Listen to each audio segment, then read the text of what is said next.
Welcome back to Trashe Goes to the Movies. Today we go back into the vault all the way to 1975, where we revisit Jaws. Jaws is based on the 1974 novel of the same name by Peter Benchley. It stars Roy Scheider as Police Chief Martin Brody, Richard Dreyfuss as marine biologist Matt Hooper, and Robert Shaw as Captain Quint. So let's jump right into Jaws, okay? Mm-hmm. Dive right in. The movie begins with a party on the beaches of Amity Island, which amity means friendship. It begins. A young woman named Chrissy Watkins decides to run down the beach and go skinny dipping because basically she was making pearls. You know what I mean? Little sand in the clam. So she decides to go skinny dipping. Well, she gets grabbed and dragged under by this unseen force. And we as audience members are led to believe that it's the Lord taking her because she's a dirty sinner. Filthy. The next morning, Chrissy is reported missing. Her boyfriend can't find her. He wakes up face down, hole in the sand. Her arm is found on the beach covered in crabs, which you would have thought Wouldn't be your arm. wouldn't be her arm. An officer of the Amity Police Department finds her, and followed by Chief Martin Brody. But like I said, you would think it would be her sin hole that would have been covered. Yeah, crabs. The medical examiner informs Brody that he believes that Chrissy was killed by a shark. God's angelfish of death.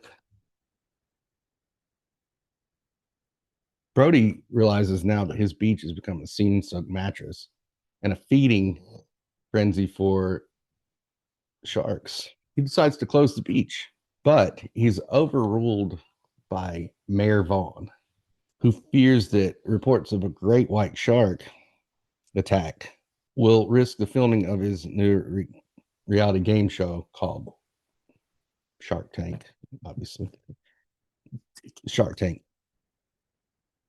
Tourists all the way from Stockbridge and Northampton are expected to show up. So the town was really counting on the income so the mayor could buy more suits with anchors on them. Oh, yeah. So, well, he borrowed some from Uncle Baby Billy. That was the thing that summer.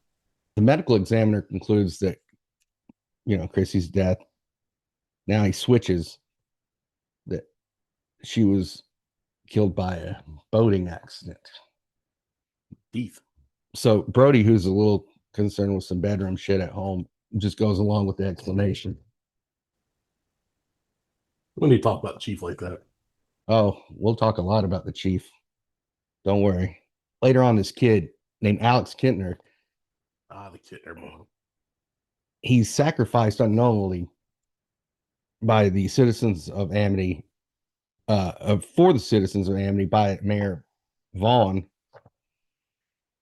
to the Island Shark to ensure prosperity for his game show, much like the lottery, Shirley Jackson's lottery, or the Wicker Man. That's how that went down? Yeah. People on the beach see the Kintner boys' murder and take it as a mafia-style warning. Yeah. It splayed him out, right? Well, just say he's a fifth grade ain't happening. Is what I'm saying. The boy's mother, who's known as Miss Kintner, I don't know where they came up with that name, places a bounty on the shark, which spawns a whole new reality game show called Shark Hunt. I thought that was her nickname. In Amity, various teams start to develop plans to how they're going to catch this shark. Mm-hmm. The first to catch the shark gets the title of Shark-a-con. Shark-a-con. Shark-a-con. Shark-a-con. Shark-a-con. God damn it.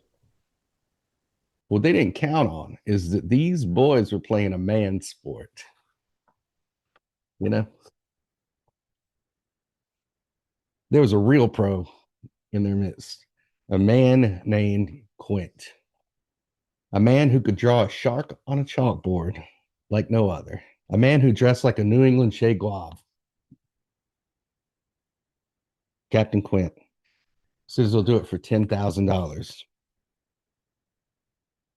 But Mayor Vaughn won't approve the budget as he's the executive producer of Shark Hunt. You all know what I do for a living. You got a problem, sir. You have a problem.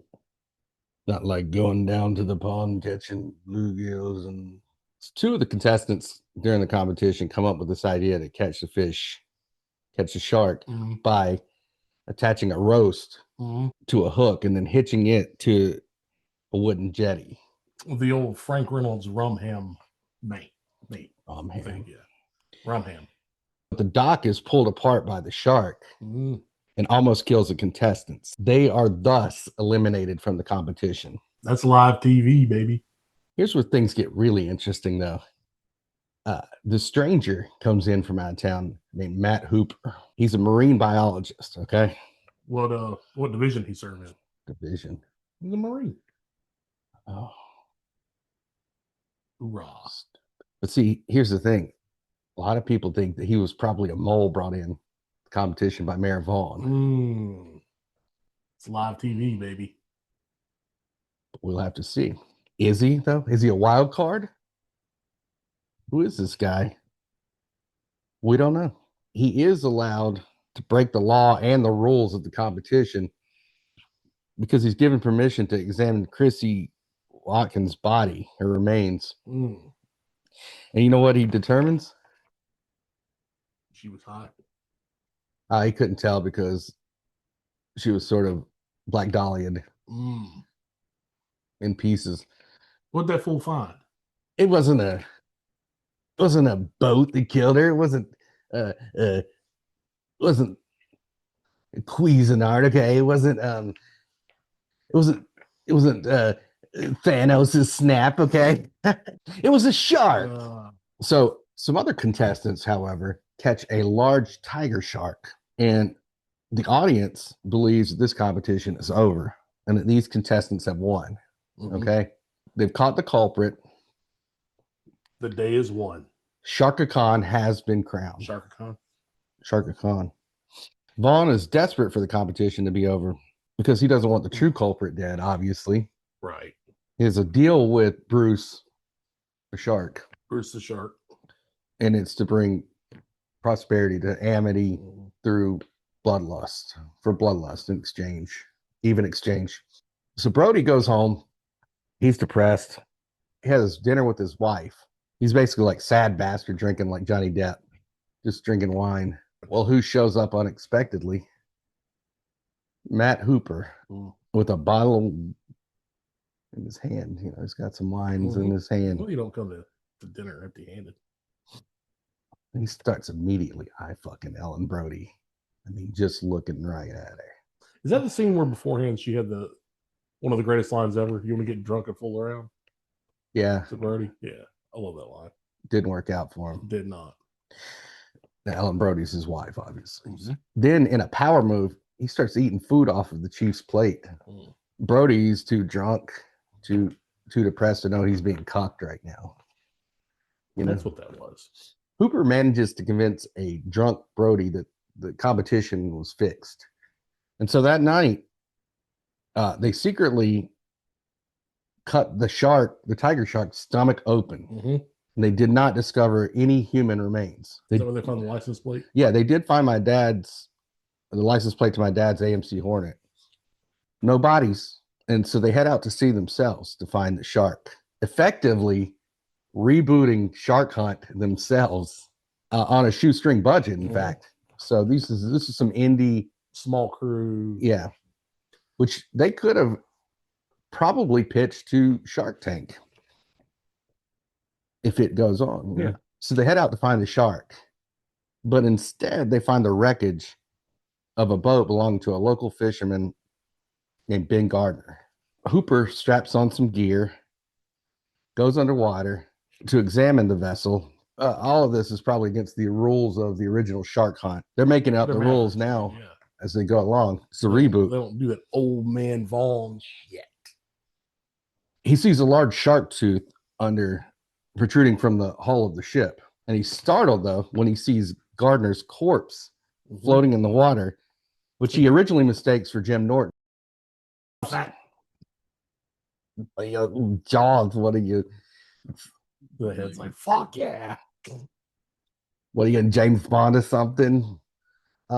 He drops a shark's tooth when he sees Jim Norton, aka Ben Gardner's body. Is that code name for shitting his pants? No, he both. Yeah. No, that's a little brown eel, which we'll get later. I dropped the shark's tooth in my pants. So he drops it. He's trying to reach for a pin for an autograph, actually, for Norton, and realizes it's actually Gardner's dead body. Brody and Hooper go to Mayor Vaughn, and they're like, "You got to close the beach. Somebody's been killed." They want to keep the reboot of Shark Hunt going on. They want those sand dollars for themselves. Right. You said sand dollars. Sand dollars. Oh.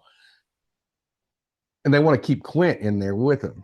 This guy Quint, real wild card himself. And so they offer Mayor Vaughn a producer credit in exchange for funding. They want some money up front. They don't want to keep doing this.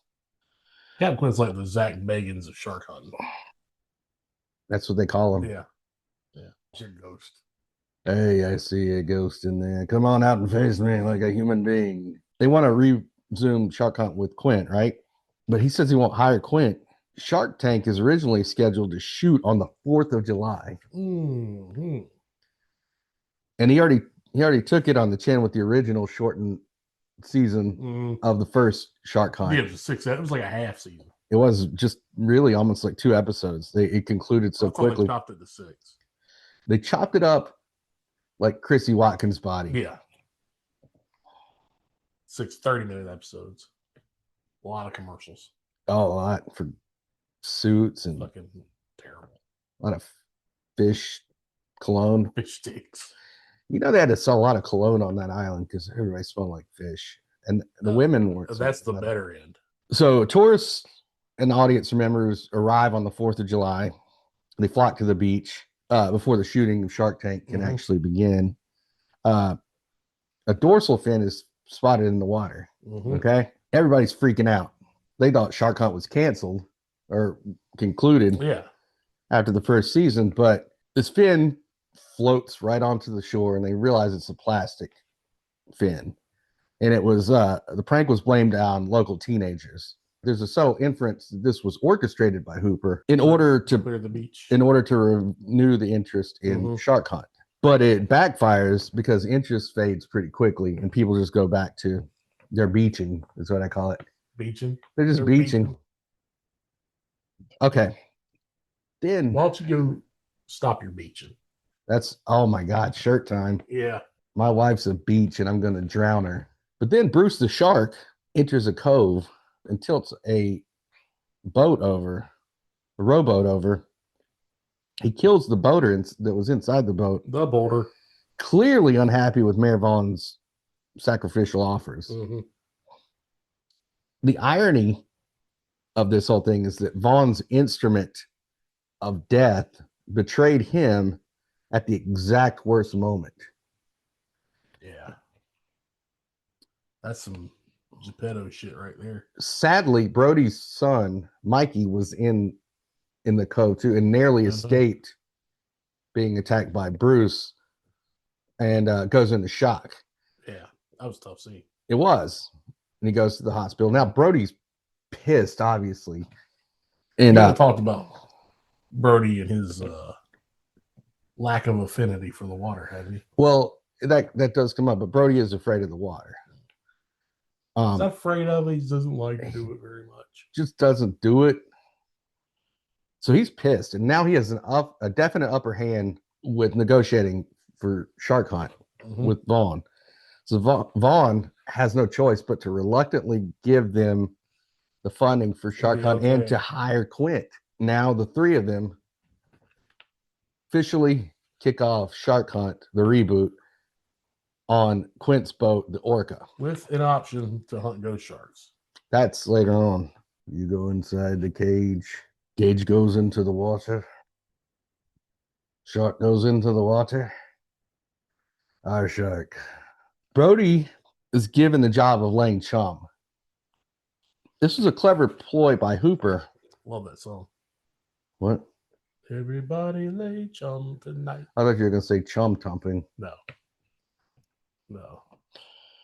This was a clever ploy by Hooper, who was deep in the competition of Shark Hunt. He knows that Brody is afraid of the water. And he also knows that this job puts him in the direct path of Bruce. He knows that he's going to draw his attention. Yeah, Hooper's very Machiavellian in his schemes. Yeah.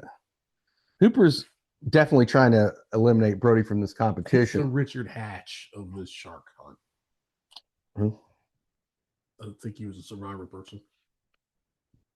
He did. He is a survivor. We never forget. Yep. Thank you, Richard Hatch. Thank you. I mean, Hooper is a Marine, so. No, he is a marine biologist. He studies the biology of marines. Well, he can be whatever he wants to be. He's a Marine. But he wants Brody gone. And mainly because he's banging his wife, Ellen, behind Brody's back. Is confirmed now? It's a clever way for him to murder Brody without any leaving a trace. Suspicion. Yeah. Brody being a policeman, they gonna look. And it almost works because Bruce is looming behind the Orca this whole time. Bruce the shark. Quint estimates the size of Bruce the shark to be between 25 feet in length and weigh over three tons. Pretty big shark. And he said it's as big as my dick. That's what he said. I don't like that language. Quint is now the top seed in the shark hunt competition. I would think so. For a reason, too. He harpoons Bruce the shark from the boat with a line attached to a flotation barrel. But Bruce, he pulls the barrel underwater, disappears. Shark hunt continues.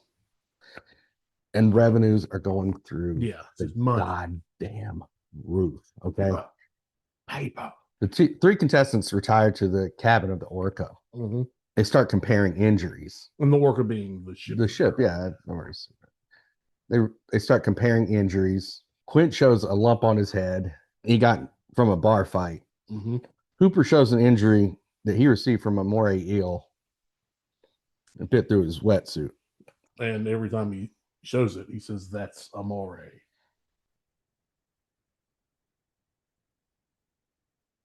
Quint responds talking about how he got an injury from arm wrestling during St. Patrick's Day, I believe.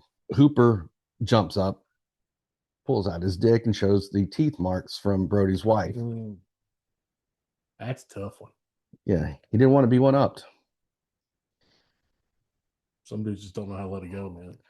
But then Quint, thinking quickly on his feet, decides to tell a story about the time he survived the sinking of the USS Indianapolis. That old chestnut? He's got lifeless eyes. Yeah, even though that is just black eyes, a monologue in a movie, essentially, that is a harrowing piece of film. Like, you really do feel like you're in that entire situation with them. Like, you're uncomfortable. Like, the whole thing is just masterfully done. What's a reality competition? I'm just saying. It's not a film, per se. I mean, it's all live. When he comes at you, he doesn't even seem to be living.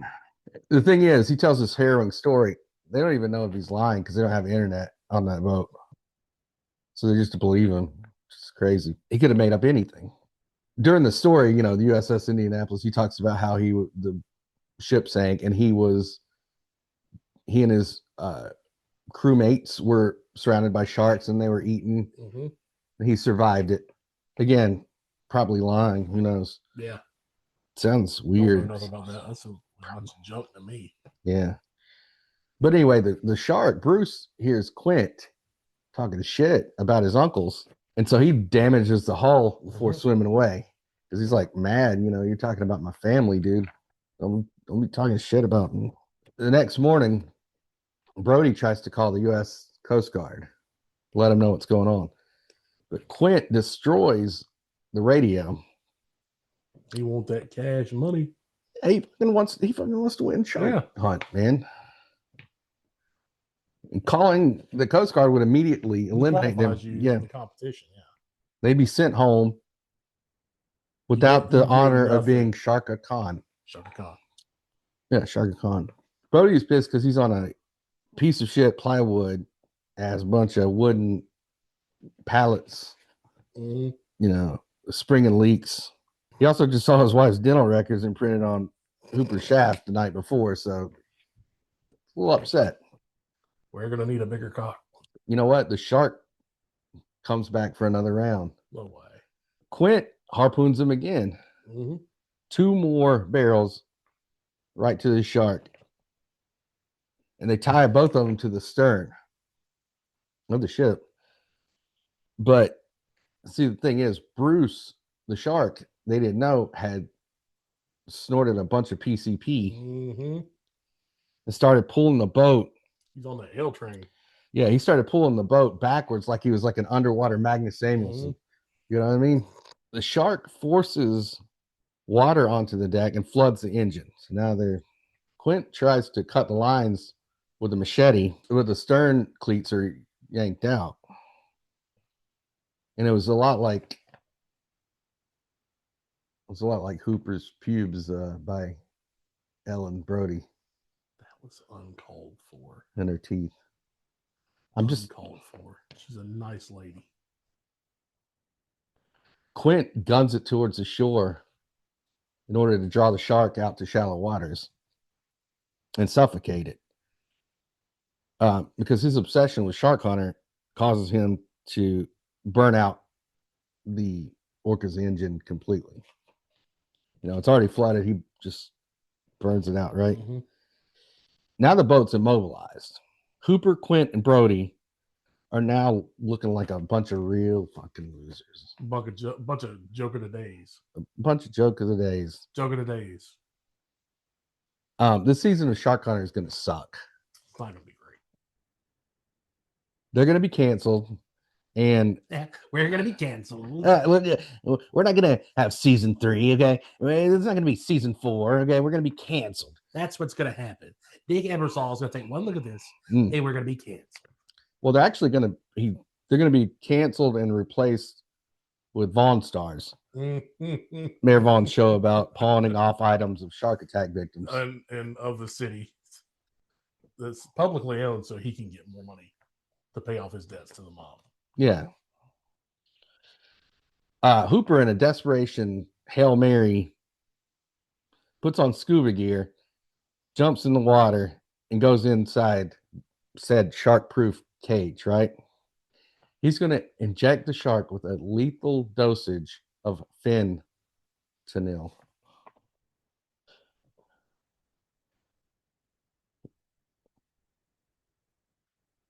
This movie review just jumped. What?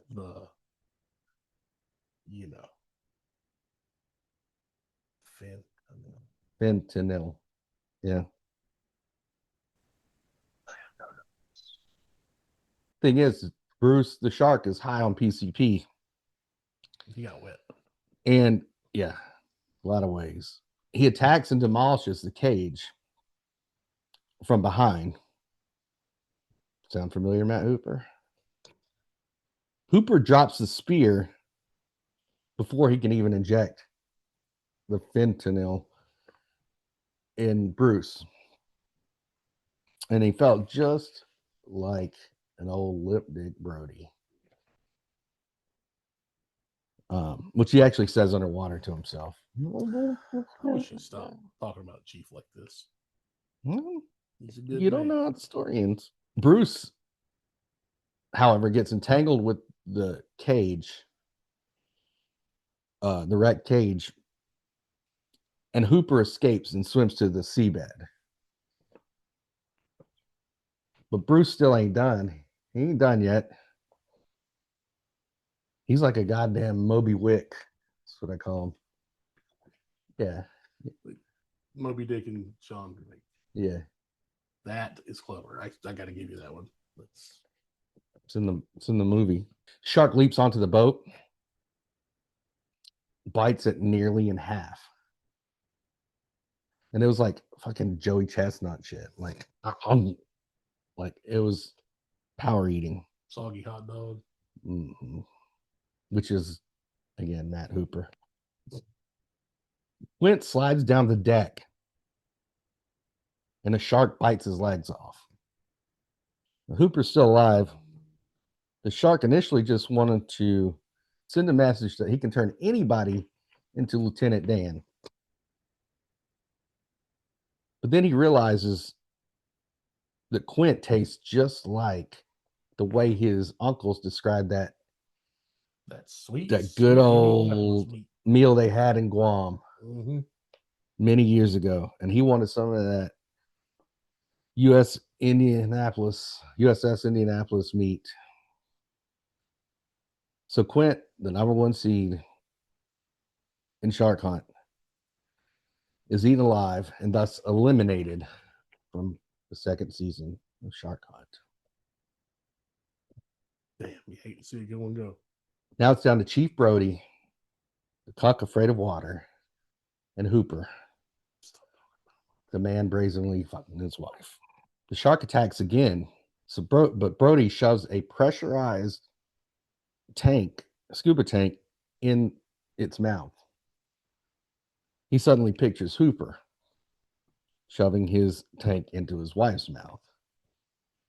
Becomes angry, obsessed, and focused. He grabs Quint's rifle that Quint actually used to try to kill James Bond in a previous life as Donald Red Grant.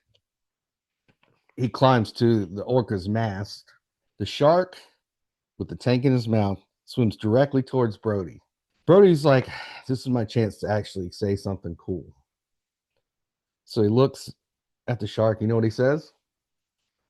You know the line? Smile, you son of a bitch. Smile, you son of a bitch. That's a good line. And he shoots the tank, causing the tank to explode and thus blowing Bruce the shark to pieces. Poor Bruce. Hooper suddenly swims to the surface. Now he's the one that's feeling cucked. Yeah. Brody and Hooper, BD Brody, swim to the shore using the barrels from the ship. Both, when they arrive, will be crowned co-champions and co-Sharkacons. Winners of the Shark Hunt Season 2. That's the end of the main story. The prologue, Brody's wife now sees Hooper as bitch made and refuses to bang him anymore. He goes into hiding,